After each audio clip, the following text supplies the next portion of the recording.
green sprout. Today I introduce how to grow the morning glory green sprout. Video này giới thiệu cách trồng rau mầm, rau muống mầm. The seed you can buy from Sen Nông or any organic seed. Hạt thì mua từ công ty Sen Nông hoặc bất kỳ hạt rau sạch nào. You need to prepare a tank, a bag of soil, a tray, then the seed to soak in the water overnight. Prepare a thin layer of soil. Chuẩn bị một lớp đất mỏng in a tray.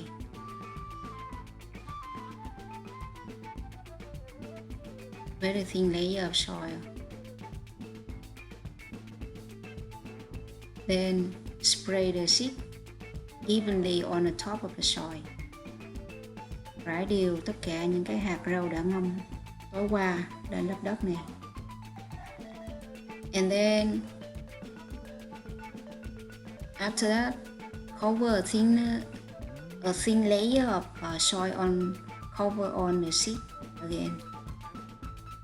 Phủ một lớp đất mỏng lên trên các cái hạt để gieo. To prevent the seed dry. Then spray the water twice a day. Tưới nước ngày 2 lần, tưới phun sương. So every day, AM and evening, and spray like that. From the first and the second day, you can see nothing. Sprout not yet. Ngày 1 và ngày 2 thì mầm chưa có nảy lên. Try to water twice a day. Tưới nước 2 lần trên ngày.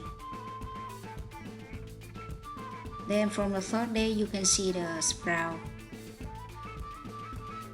I don't know reason why the sprout is not grow evenly.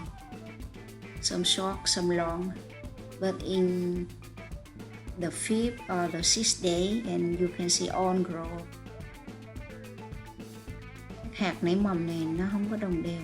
Một vài cây cao, một vài cây thấp.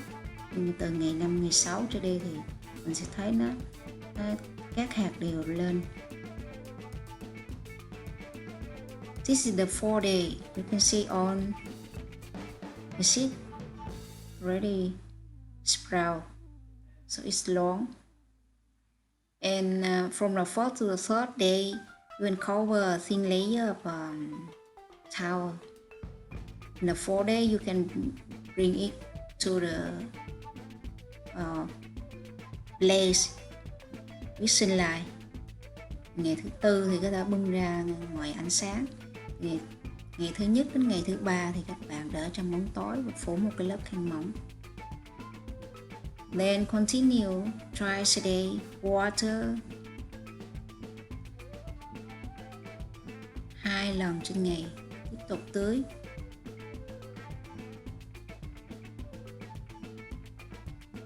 Now the day 6, you can see sprout look very tall.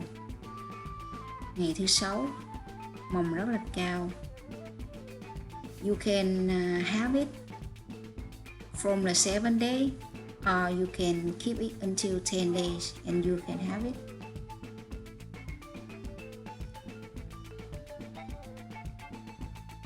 Day 7, look very tall, so it's ready for have it. Now, let's see how to have it.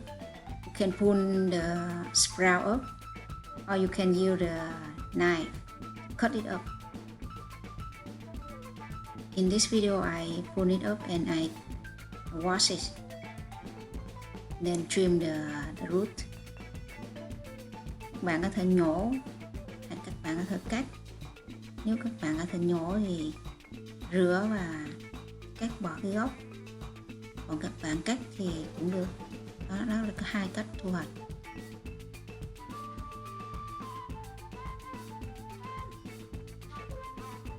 After pull it and cut the root. Then you can put in a box to keep in refrigerator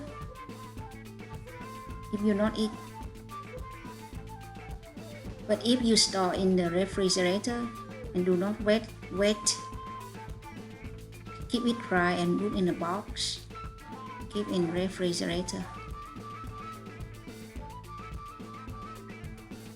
Okay, it's finished. Within 7 days, you have green sprout. Thank you for watching this. Green sprout, you can eat fresh like this, or you can make salad. It's rich of vitamin. Rau mầm bạn có thể ăn tươi sống như vậy, hoặc là có thể trộn salad. Rau mầm rất cực kỳ giàu vitamin.